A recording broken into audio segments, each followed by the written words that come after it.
하나님 사랑, 하이 스토리 메이커스. 지난주에는 월요일에는 우크라이나를 위한 특별 세계 선교 보고 대회가 있었고요. 또 금요일에는 라노드 목자님하고 드빌라 워드 사모님을 저희 아남센터에 초청해서 인생 소감 듣고 대담하는 그런 시간을 가졌습니다. 이렇게 지난주를 되돌아보니까 지난 한 주를 가리켜 세계 선교의 주였다, 이렇게 말할 수 있지 않을까 싶습니다. 저희 마음이 정말 자기를 중심으로 오그라들기 쉬운데, 지난주 세계 선교와 관련된 이 두 번의 행사를 통해서 우리 눈을 좀 먼 곳까지 바라보게 도와주시고, 또 우리 마음을 넓혀 기도하게 하신 하나님께 감사를 드립니다. 네, 제가 지난주 느낀 점은 영어 공부를 해야 되겠다. 라노드 목사님하고 대화할 때는 잘 들렸거든요. 근데 드빌라 사모님하고 얘기를 하는데 무슨 말인가 알아듣는 척하면서 고개를 끄덕였지만 사실은 놓치어버린 게 좀 많이 있었습니다. 그래서 영어 공부를 열심히 해야 되겠다 하는 생각을 하게 됐습니다. 네, 오늘 말씀의 제목은 내 죄사함을 받았느니라 입니다. 요 절은 누가복음 5장 20절입니다. 함께 읽어보도록 하겠습니다. 시작. 예수께서 그들의 믿음을 보시고 이르시되 이 사람아 내 죄사함을 받았느니라 하시니. 기도하겠습니다. 살아계신 하나님 아버지, 이 시간 주의 생명의 말씀, 진리의 말씀이 선포될 때 저희 마음을 성령 하나님으로 만져주시고 그 말씀을 깊이 영접하고 묵상하게 도와주시기를 기도합니다. 이 말씀이 우리 내면에서 자라서 열매 맺게 하여 주시기를 기도합니다. 예수님의 이름으로 기도하였습니다. 카톨릭에는 고해성사라는 제도가 있습니다. 그런데 종교개혁자인 마르틴 루터의 전기를 읽다 보면 재미있는 일화가 나옵니다. 마르틴 루터가 수도사였던 시절에 한 번 고해성사를 하면 짧게는 4시간, 길게는 6시간 동안 매번 고해성사를 했다고 합니다. 그래서 당시 신부들이 루터가 고해소 근처에 나타나기만 하면 다들 도망갔다고 합니다. 그래서 결국에는 그 교구에서 가장 높은 주교 신부가 그 루터의 고해성사를 전담하게 되었다고 합니다. 루터가 왜 이렇게 오랫동안 고해성사를 했냐면, 혹시라도 까먹고 고백하지 않은 죄가 있으면 그 죄는 용서함을 받지 못할까봐 그것이 걱정이 되어서 하여튼 미주알 고주알 기억나는 대로 다 쥐어짜내서 고해성사를 하다 보니까 이렇게 긴 시간 동안 고백을 하게 됐다고 합니다.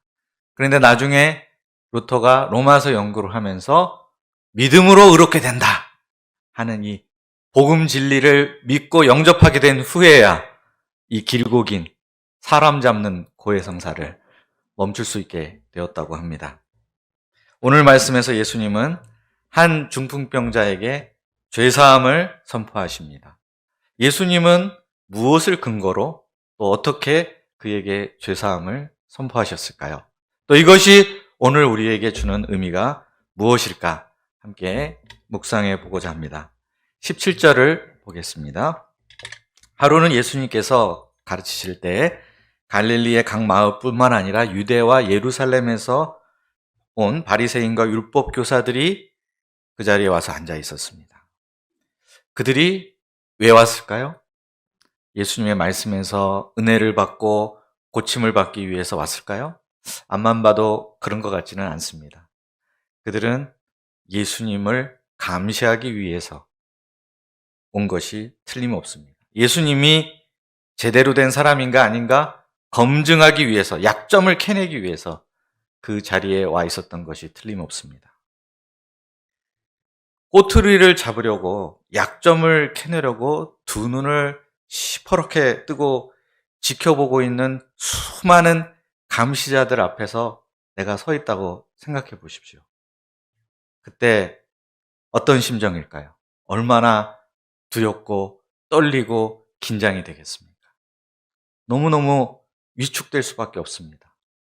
마치 드빌라 사모님 앞에서 영어를 할 때 제 상태와 비슷할 것 같습니다. 아무리 예수님이라도 이런 상황에서는 조심해야 되겠다. 아무것도 하지 않는 편이 더 나을 것 같아. 라고 작정하시고 위축될 수밖에 없었습니다. 그러나 본문에 보면 그런 상황이라 할지라도 병을 고치시는 주님의 능력이 예수님과 함께했다. 라고 말하고 있습니다. 예수님 전혀 위축되지 않으셨습니다. 위축되시기는커녕 예수님의 능력과 위엄이 온전히 드러나는 돌발 사건이 일어나게 됩니다. 18절을 보십시오.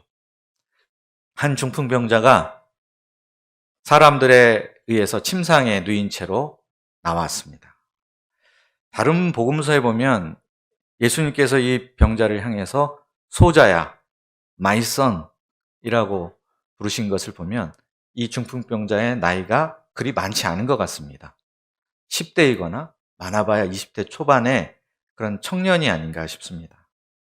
또 침상에 누인 채 온 것을 보면 전신이 마비된 상태였음을 알 수 있습니다.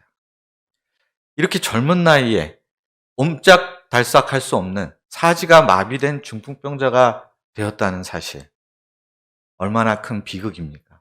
이 중풍병자를 어릴 때부터 알고 있었던 친구들, 주변의 가족들은 그를 볼 때마다 얼마나 마음이 찢어지고 아팠겠습니까? 이때 그들에게 예수님이 어떠한 병에 걸렸든지 그 예수님 앞에 나오는 모든 사람들을 다 고쳐주신다 하는 소문을 듣게 되었습니다. 이 소문을 듣고 그들에게는 희망이 생겼습니다. 그들은 중풍병자가 누워있던 그 침상을 든 채로 서둘러 예수님이 계신 곳을 향해 달려갔습니다. 그런데 달려간다고는 하지만 침상을 메고 가기 때문에 아무래도 다른 사람들보다 더 빨리 현장에 도착하는 것은 쉬운 일이 아니었습니다. 아니나 다를까요? 도착하고 보니 이미 수많은 사람들로 장사진을 치고 있었습니다. 이 큰 침상을 들고 도저히 그 사이를 비집고 뚫고 들어갈 수가 없었습니다. 19절에 보시면 이때 이 사람들은 어떤 선택을 했는지가 나와 있습니다. 보통 사람이라면 이때 어떤 결정을 하게 될까요? 오늘만 날인가? 다음에 또 오지 뭐. 이렇게 하는 것이 일반적이지 않을까요? 그런데 이 사람들은 이와는 전혀 다른 선택을 합니다. 그들은 침상을 들더니 건물 옆에 있는 옥상으로 올라가는 계단을 향해 갔습니다. 그 계단을 오르더니 옥상에 올라서 기와를 뜯기 시작했습니다. 당시 그 유대 가옥의 구조를 보면 오늘날의 슬레이트 지붕하고 비슷하게 그렇게 시공을 했습니다. 그래서 슬레이트를 쉽게 뜯어낼 수 있듯이 당시에도 기와를 뜯어내면 지붕을 벗길 수가 있었습니다. 그렇게 그들은 기와를 한켠으로 치우더니 그 틈 사이로 중풍병자가 누워있는 침상을 달아내리기 시작했습니다. 그 방 안에 있던 사람들은 어땠을까요? 갑자기 한창 집회 분위기가 무르익고 있는데 하늘로부터 밝은 햇살이 쏟아져 내려오기 시작했을 것입니다. 그때 그들은 아마 천사가 강림하는 것인가? 우리가 오늘 천사를 보게 된 것인가? 하고 위를 쳐다봤을 것입니다. 그런데 천사가 아니라 침대 하나가 서서히 서걱서걱 소리를 내면서 내려오기 시작했습니다. 한동안 이게 뭔 일인가 해서 정막이 흐르다가 사태를 파악하고 나서 사람들은 서로서로 웅성거리기 시작했을 것입니다. 이럴 때 그들이 무슨 말을 했을까? 신세대 표현으로 표현을 해보면 이렇게 말할 수 있겠습니다. 저도 몰랐는데 제 딸들에게 배웠습니다. 요즘 유행하는 말 중에 이게 머선 일이고 라는 표현이 있다고 합니다. 뭐 강호동이 처음 이렇게 했는데 이제 많이 퍼져나갔다는 말이 있습니다. 다들 이게 머선 일이고 라고 하지 않았을까요? 또 어떤 사람들은 이거 새치기인데 킹 받네. 킹받네 아십니까? 모르시죠? 굉장히 짜증난다. 이럴 때 요즘 킹받네 라고 표현한다고 합니다. 뭐 이런 말들을 서로 주고받고 있었을 것입니다. 그들의 행동을 우리는 어떻게 봐야 될까요? 상황을 보니까 앞만 봐도 집주인의 허락을 미리 받은 것 같지는 않습니다. 너무 무례하고 저돌적이다. 비난을 피하기가 어려워 보입니다. 그 정도를 넘어서서 이것은 무단 가택 침입죄의 재물 손괴죄로 형사처벌을 받을 수도 있는 상황입니다. 그럼에도 불구하고 이들이 이렇게 하는 이유가 무엇입니까? 이 사람들이 본래 성격이 무례하고 반사회적인 성향을 갖고 있는 사람들이어서 이렇게 하는 것이겠습니까? 그런 것은 아닙니다. 그들이 지금 이런 선택을 할 수밖에 없는 이유는 중풍병자 이 한 사람을 너무나 사랑하고 아끼기 때문입니다. 그들이 다른 사람과 같을 수 없습니다. 그 현장에 와 있던 사람들은 이 중풍병자가 누군지도 잘 모르고 어떤 사람인지 모르는 사람들이어서 그냥 무례하다. 너무 이것은 예의가 없는 거다. 라고 비난할 수 있겠지만 이 중풍병자를 데리고 나온 사람들의 경우에는 그럴 수가 없었습니다. 그들은 중풍병자가 과거에 이 병에 걸리기 전에 얼마나 건강하고 활력이 넘치는 사람이었는지를 잘 기억하고 있는 사람들입니다. 이들은 이 중풍병자가 건강했을 때 같이 축구를 했을지도 모릅니다. 이 병자는 한때 동네에서 날리던 스트라이커였을지도 모릅니다. 그런데 어느 날 이 무시무시한 병에 걸린 이후로 자리에 누워서 생기 없는 얼굴로 그 어두운 방 안에 갇혀있는 그 모습을 보며 얼마나 마음이 안타깝고 애가 탔겠습니까? 그 고통, 그 어려움을 잘 아는 그들이 지금 괜찮아? 아무 때면 어때? 다음에 또 오면 되지 뭐. 언젠가 좋은 날이 올 거야. 라고 이런 한가한 소리, 남의 얘기하듯이 이런 소리 할 수가 없었습니다. 중풍병자를 살릴 수 있는 길만 있다면 얼마든지 난 비난을 받아도 좋다. 내가 그 결과에 대해서 모든 책임을 다 지겠다라는 각오를 가지고 이 병자를 예수님 앞으로 데려갈 수밖에 없었습니다. 그런데 이들의 행동 뒤에는 이 중풍병자를 향한 그 안타까운 마음, 사랑과 애정뿐만 아니라 또 한 가지가 더 있었습니다. 20절 상반절을 보겠습니다. 보시고까지 같이 한번 읽어보겠습니다. 시작. 예수께서 그들의 믿음을 보시고, 예수님께서는 그들의 믿음을 보십니다. 그런데 믿음이 볼 수 있는 건가요? 믿음은 추상적이고 내면적인 것이어서 우리 눈으로 믿음이라는 것을 볼 수 있는 것은 아니지 않을까요? 어떻게 믿음을 볼 수 있습니까? 우리가 믿음은 볼 수 없을지언정, 그런데 그 믿음이 불러일으키고 믿음이 만들어낸 행위는 얼마든지 볼 수 있습니다. 믿음이 있다면 반드시 그 믿음은 믿음의 행위로 나타나기 마련입니다. 중풍병자를 데리고 온 사람들에게서는 그들의 믿음이 어떤 행위로 나타났습니까? 지붕으로 올라가서 기와를 뜯고 침상을 내리는 행위로 나타났습니다. 이런 그들의 믿음은 어떤 믿음일까요? 예수님은 이 병자를 살리실 수 있는, 다시 회복해 하실 수 있는 능력이 있으시다. 예수님 앞에 하여튼 어떤 수단과 방법을 가리지 않든 나가기만 하면 예수님은 어떤 중환병자, 어떤 불치병에 걸린 사람이라 할지라도 다 고쳐주시고 낫게 하실 수 있다 하는 확고한 믿음이 있었습니다. 예수님은 이 믿음을 보셨습니다. 그들이 뭐 좀 무례한지 혹시 법에 저촉됐는지 여부를 검사의 눈으로 보시는 것이 아니라 그들이 가진 그 믿음과 믿음의 행동을 귀하게 보셨습니다. 이런 믿음이 그들에게 있었기 때문에 그들은 지금까지 감히 누구도 시도해 본 적이 없는 정말 기상천외하고 창의적인 그런 발상을 하고 그것을 믿음의 행동으로 옮길 수가 있었습니다. 어찌 보면 오늘날 기독교인들도 바리새인과 율법교사들 같은 이런 세상 사람들에게 둘러싸여서 감시를 받고 있다라는 생각이 듭니다. 한국 교회 안에 조금이라도 어떤 부정적인 일이 일어나면 곧바로 신문에 나오고 또 TV에 방송이 됩니다. 그리고 그 후에는 SNS를 통해서 트위터, 페이스북을 통해서 온 나라에 순식간에 그 내용이 전파가 됩니다.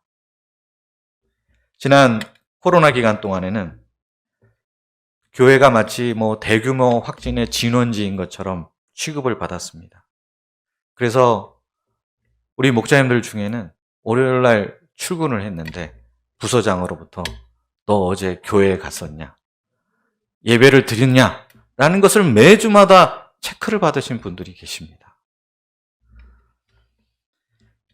이제는 인터넷 커뮤니티에 보면 아무 맥락도 상관없이 댓글에도 보면 그냥 이건 다 교회 다니는 사람들 이렇게 점잖게 표현 안 하고 다르게 표현하는데 제가 입으로 옮기기가 좀 힘이 듭니다.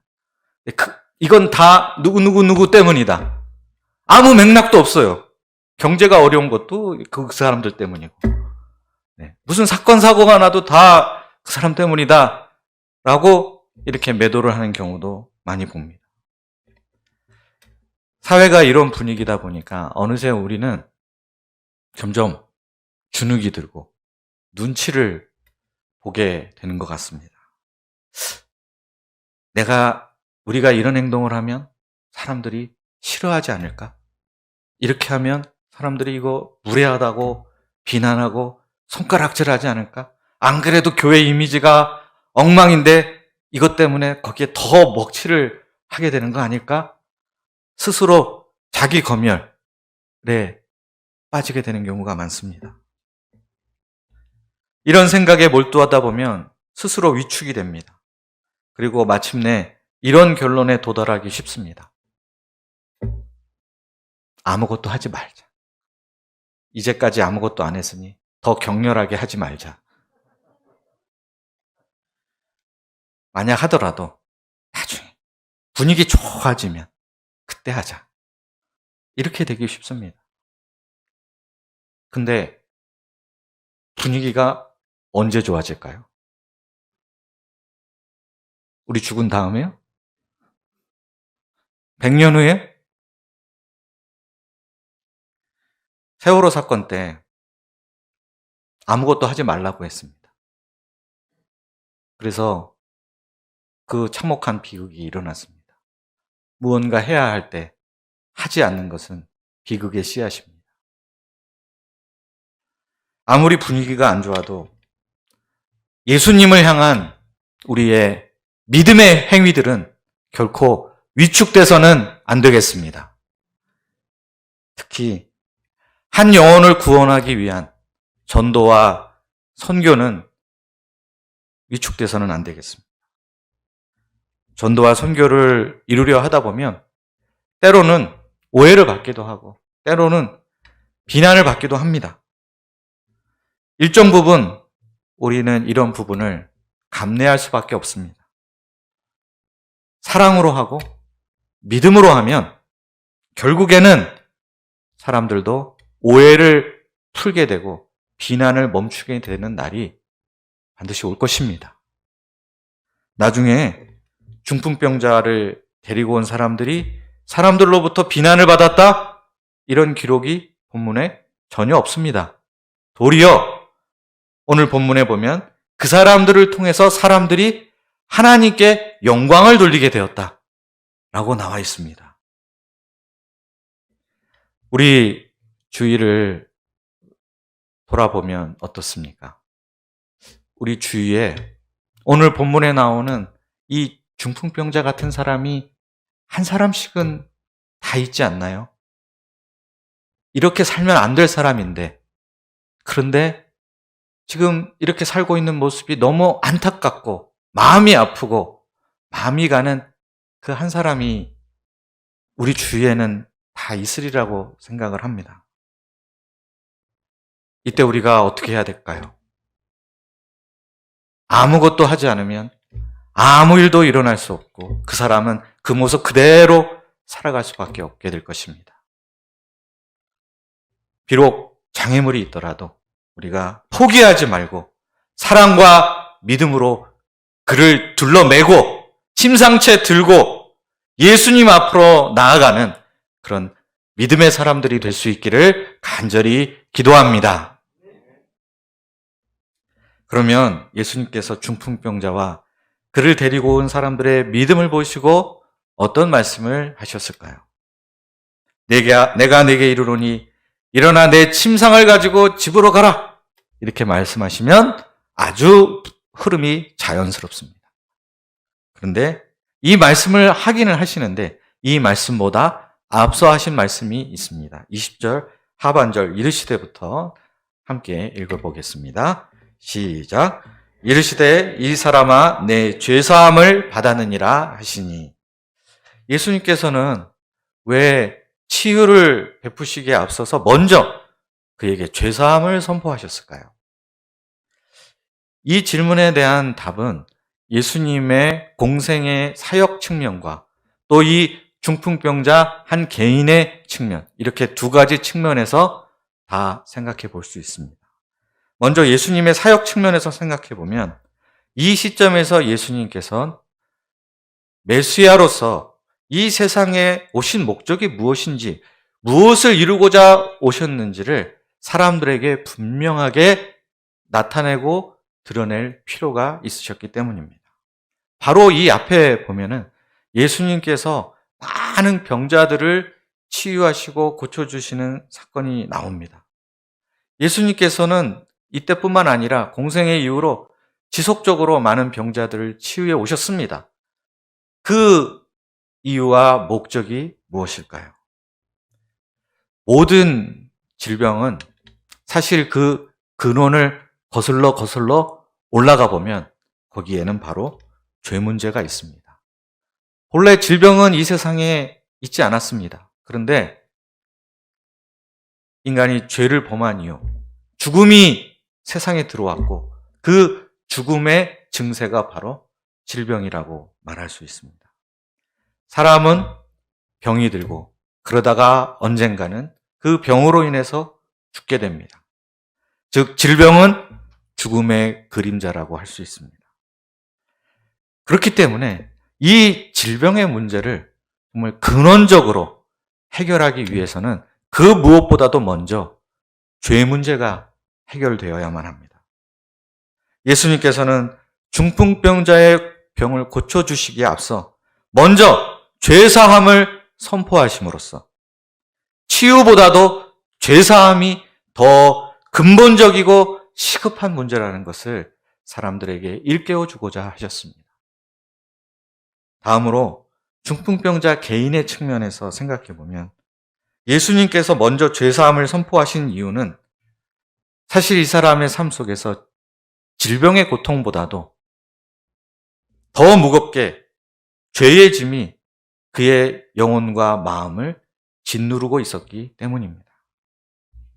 본문에 명확하게 나오지는 않지만 젊은 나이에 보통 중풍병에 걸릴 나이가 아님에도 불구하고 이런 전신마비에 걸려있는 이 사람의 상황을 볼 때 이것이 그의 과거의 실수나 어떤 잘못의 결과일지도 모릅니다.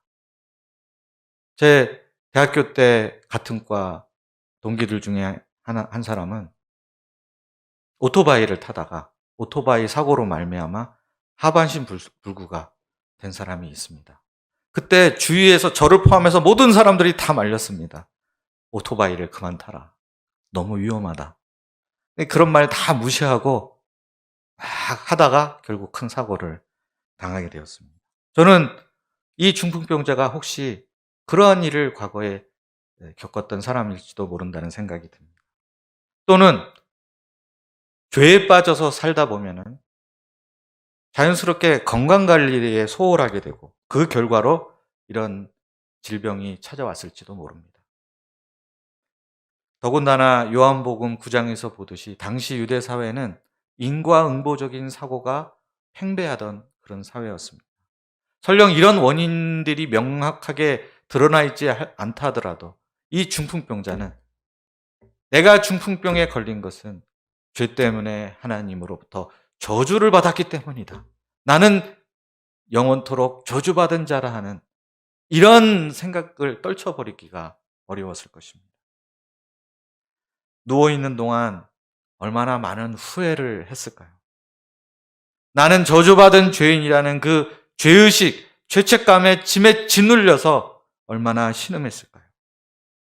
이런 그가 단지 중풍병이 나아서 일어나게 된 것만으로 온전한 치유가 그에게 임했다라고 볼 수 있을까요?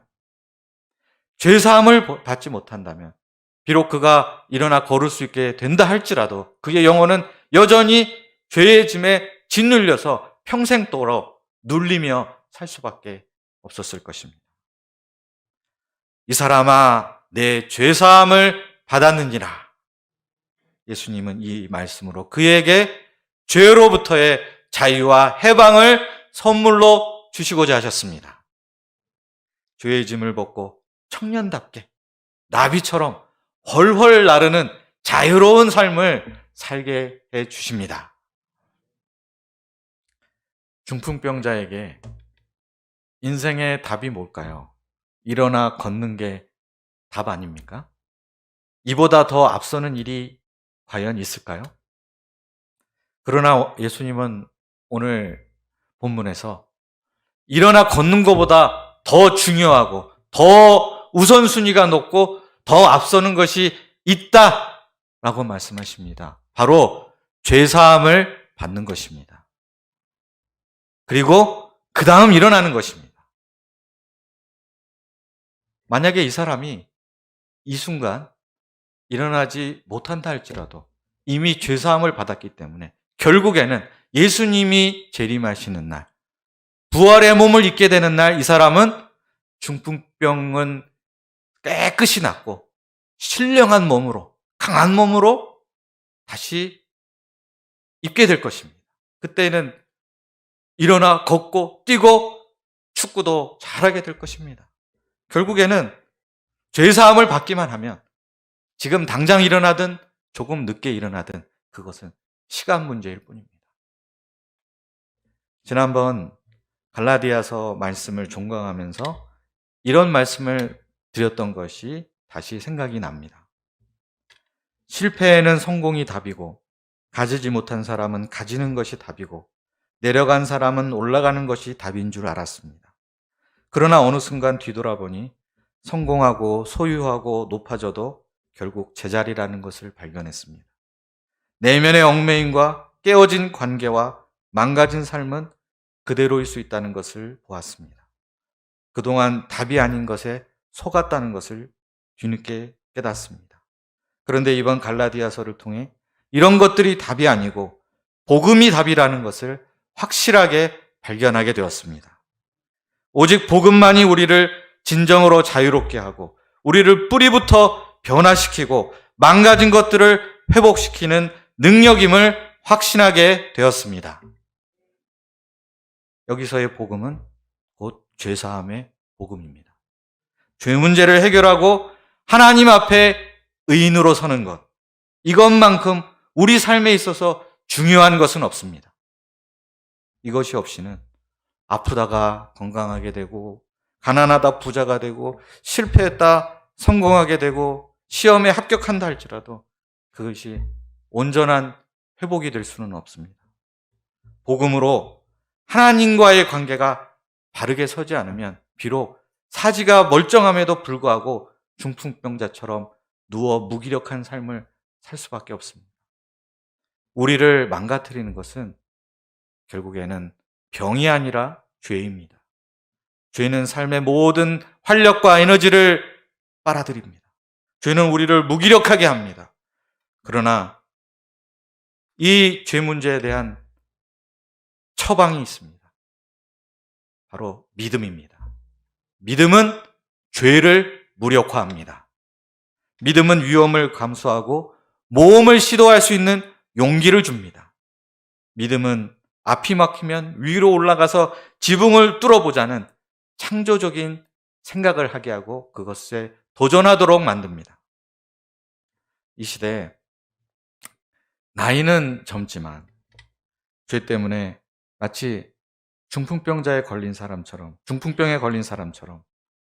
무기력한 인생을 살고 있는 사람들이 우리 주위에 이 땅 가운데 얼마나 많이 있습니까? 그들은 특별히 병에 걸린 것도 아닌데 하루 종일 어두운 방에 틀어박혀서 자기 세계 속에 빠져서 아무것도 하지 못하고 지내고 있습니다. 이들이 죄사함의 복음으로 새롭게 되고 힘찬 인생을 살 수 있게 되기를 기도합니다. 우리가 그들을 도와 침상을 메고 예수님 앞으로 나아가는 그런 중풍병자의 친구들과 같은 그런 목자들이 될 수 있기를 간절히 기도합니다. 그런데 예수님께서 선포하신 죄사함의 음성을 듣고 깜짝 놀란 사람들이 있었습니다. 그들이 누구였을까요? 21절을 보십시오. 21절을 같이 읽어보겠습니다. 시작. 서기관과 바리새인들이 생각하여 이르되 이 신성모독을 한 자가 누구냐? 오직 하나님 외에 누가 능히 죄를 사하겠느냐? 신성모독. 옛날 개역 한글판 성경에는 참남하도다 라고 되어 있었습니다. 처음에 제가 센터 와서 들었던 첫 메시지가 이 본문이었는데 참남하도다? 이게 뭔 말이야? 그래서 옆에 있는 목자님에게 뭐죠? 참남이 뭐예요? 그랬더니 목자님이 나도 몰라. 그냥 안 좋은 것 같아. 라고 말씀하셨던 기억이 납니다. 이 서기관과 바리새인들의 말, 반은 맞고 반은 틀린 말입니다. 하나님만이 오직 죄를 용서하실 수 있다. 이 말은 전적으로 맞는 말입니다. 그런데 예수님께서 신성모독을 했다라는 것은 또 완전히 틀린 말입니다. 왜냐하면 예수님은 하나님이시기 때문입니다. 이 땅에 오신 성자 하나님께서 죄사함을 선포할 권세가 없다. 어떻게 이렇게 말할 수 있겠습니까? 결국 그들의 근본 문제는 예수님이 누구신지를 제대로 알지 못하고 있는 것이 문제입니다. 22절을 보십시오. 예수님은 그들의 생각을 다 아셨습니다. 그들이 예수님 자신에 대해서 어떤 무지 가운데 있는지를 아시고 그들의 무지를 일깨워 주시기 위해서 자신이 어떤 분이신지를 나타내기 위해서 도전하십니다. 23, 24절을 보십시오. 내 죄사함을 받았느니라 하는 말과 일어나 걸어가라 하는 말이 어느 것이 쉽겠느냐? 어느 것이 쉬울까요? 내 죄사함을 받았느니라 하는 말은 그냥 말만 하면 되니까 쉬운 것 같기도 한데 감히 할 수 없는 말이기 때문에 어렵습니다. 내가 이런 말 했다가 이거야말로 신성모독이기 때문에 천벌을 받을지 모른다는 이제 두려움이 들어서 할 수가 없습니다. 또 그러면 일어나 내 자리에 들고 걸어가라 하는 말은 쉽습니까? 이것도 어렵습니다. 일어나 걸어가라 했는데 안 걸어가면 어떡합니까 이거? 국민 사기꾼이 되는 이런 상황이 펼쳐질 수 있기 때문에 이것도 하기 어려운 말입니다. 결국 정답은 둘 다 어렵다입니다. 둘 다 사람이 할 수 없고 오직 하나님만이 하실 수 있는 말입니다. 그렇다면 만약 둘 중에 어느 것 하나를 할 수 있다라는 것을 입증해 보인다면 다른 나머지 하나도 충분히 하실 수 있는 분이라는 것이 증명되는 것 아닐까요? 그래서 예수님께서는 중풍병자에게 일어나 내 침상을 들고 집으로 가라! 라고 명령하셨습니다. 여기서 우리가 주목해 볼 표현이 예수님께서 인자가 땅에서 죄를 사하는 권세를 가지고 있다라고 말씀하신 부분입니다. 서기관과 바리새인들과 같은 이런 유대 종교 지도자들은 죄사함에 관련해서 하늘에 계신 하나님만이 죄를 사하는 권세가 있다라고 믿어왔고 또 그 죄사함을 받는 수단과 통로가 바로 제사제도라고 믿어왔습니다. 근데 제사를 지내려면 세 가지가 꼭 필요합니다. 첫째는 죄를 짊어지고 갈 희생제물이 필요하고요.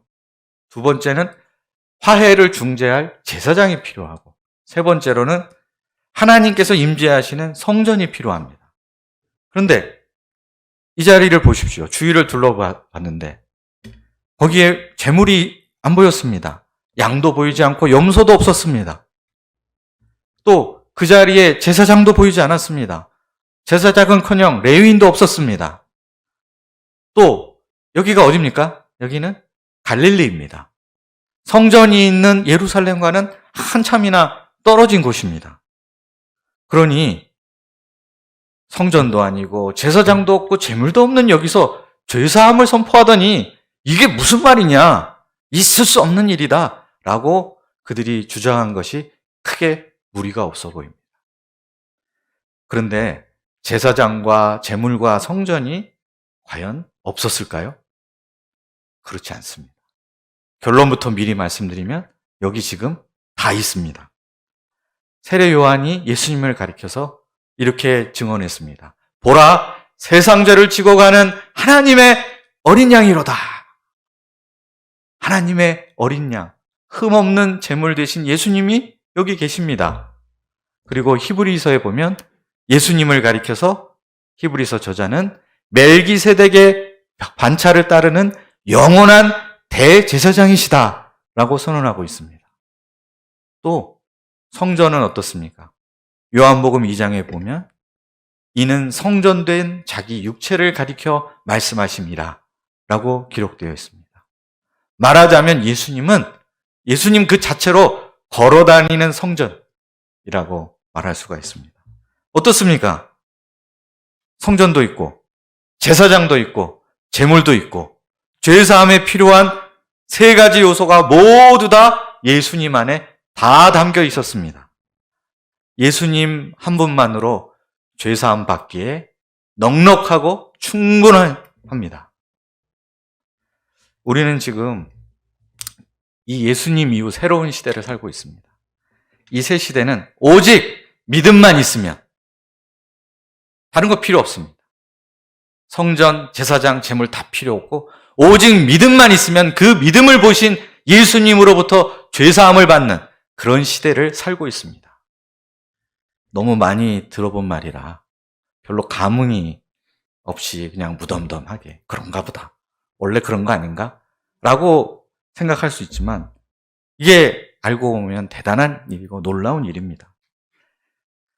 만약 성자 하나님이신 예수님께서 이 땅에 오시지 않으셨다면 그리고 그 예수님께서 십자가에 높이 달려서 우리를 대신해 죄를 짊어지시고 죽임당하지 않으셨다면 그러면 결코 일어날 수 없는 일들이 지금 우리 가운데 일어나고 있는 것입니다.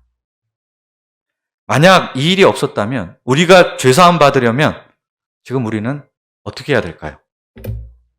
제일 먼저 이스라엘행 비행기 티켓팅을 빨리 서두르셔야 됩니다. 제가 알아보니까 최저가로 왕복 90만 원 정도 합니다. 그것도 직항은 하나도 없고 어디 유럽이나 아프리카 이런 데를 경유해서 가셔야 됩니다. 그리고 도착한 뒤에는 일단 양이나 소를 사셔야 됩니다. 근데 그 다음 진짜 어려운 난관이 있는데 구약 성경에 따르면 그 양이나 소의 도축을 자기가 직접 해야 됩니다. 제사장이 하는 걸로 알고 계신 분들이 많은데 아닙니다. 그 제사 드리는 사람이 직접 잡도록 되어 있습니다. 소 잡으실 수 있으세요? 그리고 어렵사리 그 재물을 가지고 예루살렘에 도착하면 이런 소리를 듣게 되실 겁니다. 성전은 2000년 전에 무너졌는데요.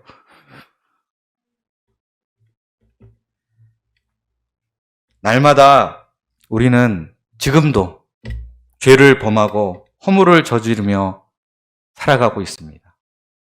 죄를 범하지 않으려고 애쓰고 노력하지만 우리의 죄성 때문에, 우리의 연약함 때문에 우리는 날마다 죄를 범하며 살아가고 있습니다.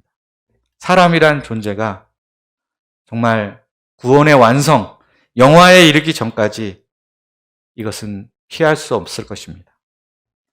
의도를 했던, 의도하지 않았던 간에 우리는 날마다 죄를 차곡차곡 쌓아가고 있습니다. 그리고 그 쌓인 죄의 무게가 우리의 어깨를 짓누르고 서서히 우리의 목을 조여오게 될 것입니다. 만약 죄사함 받을 길이 막혀 있다라고 생각해 보십시오. 우리 영혼은 이 죄의 무게를 감당하지 못하고 서서히 시들어가고 결국에는 죽고 말 것입니다. 그러나 예수님께서 오셨습니다. 예수님께서 이 땅에 오셔서 죄사함의 길을 완성하셨습니다. 이 땅에서 죄를 사하는 권세를 가지신 예수님으로부터 우리는 죄사함의 선포를 날마다 들을 수 있게 되었습니다. 예수님께서 자기 몸으로 단번에 완전한 속죄의 제사를 하나님께 드렸다는 것이 이 얼마나 놀랍고도 감사한 일입니까? 얼마나 큰 은혜입니까? 우리가 매일 그 은혜의 보좌 앞으로 나아가 죄사함의 은혜를 충만히 누리는 삶을 살 수 있기를 기도합니다. 이 예수님의 말씀에 그러면 중풍병자는 어떻게 되었을까요? 25절과 26절을 보십시오. 중풍병자는 일어나 걷게 되었습니다. 하나님께 영광을 돌리며 집으로 돌아갔습니다. 이 광경을 목격한 사람들 역시 놀라며 하나님께 영광을 돌렸습니다. 예수님께서 하신 일은 누가 봐도 사람이 한 일이 아니요 하나님께서 하신 일이기 때문에 하나님께 영광을 돌릴 수밖에 없었습니다. 중풍병자가 집으로 돌아갔을 때 그 중풍병자의 가족들이 그 모습을 보고 얼마나 놀랐을까요? 분명히 나갈 때는 침상에 누워 들린 채로 실려 나갔는데 돌아올 때는 그 침상을 들고 자기 발로 뚜벅뚜벅 집 안으로 들어왔습니다. 어둡고 핏기 없던 그 얼굴에 생기가 돌고 기쁨이 충만한 것을 보았습니다. 건강한 몸과 마음으로 회복된 중풍병자를 보고 모두가 온 가족들이 한마음으로 기뻐하고 축하하고 또한 그들 역시 하나님께 영광을 돌렸을 것입니다. 이 모습을 상상해 그리면서 저는 우리 아남 일부가 어떠한 공동체가 되어야 할 것인가를 생각해 보게 되었습니다. 죄로 망가진 사람들이 여기에 왔다가 예수님의 복음을 통해서 죄사함을 받고 치유되고 회복되어서 집으로 돌아가는 그런 곳이 되어야 되지 않을까요? 누워서 왔다가 걸어서 나가는 곳. 이렇게 소문이 나면 얼마나 좋을까요? 아남 일부는 사람들이 누워서 왔다가 나갈 땐 걸어서 나간대. 이런 소문이 나면 얼마나 좋을까요? 이미 그런데 우리 가운데 이런 일들이 일어났고 또 지금도 일어나고 있다고 믿습니다. 하지만 더 많이 앞으로 일어나고 또 그 일로 말미암아 하나님께 온전히 영광 돌릴 수 있기를 기도합니다. 우리가 이런 목표를 가지고 사랑의 공동체, 믿음의 공동체, 복음의 공동체를 함께 이루어갈 수 있기를 간절히 기도합니다. 기도하겠습니다. 살아계신 하나님 아버지, 이 시간 말씀을 통해서 예수님이 죄사함의 권세자로 이 땅에 오신 성자 하나님임을 발견하고 하나님께 영광 돌리며 기쁨과 감사의 고백을 하게 해주셔서 감사합니다. 하나님 아버지, 저희에게 믿음을 주시옵소서. 병자에 대한 상한 심령을 주시옵소서. 그래서 그 한 사람 한 사람을 침상에 메고 예수님 앞에 나아가는 중풍병자의 친구와 같은 믿음의 사람들을 되게 하여 주시기를 간절히 기도합니다. 그래서 우리 공동체가 정말 누워서 들어와서 일어나 나가는 그런 치유의 회복의 역사가 일어나며 하나님께 영광 돌리는 공동체가 되게 하여 주시옵기를 간절히 기도합니다. 예수님의 이름으로 기도하였습니다.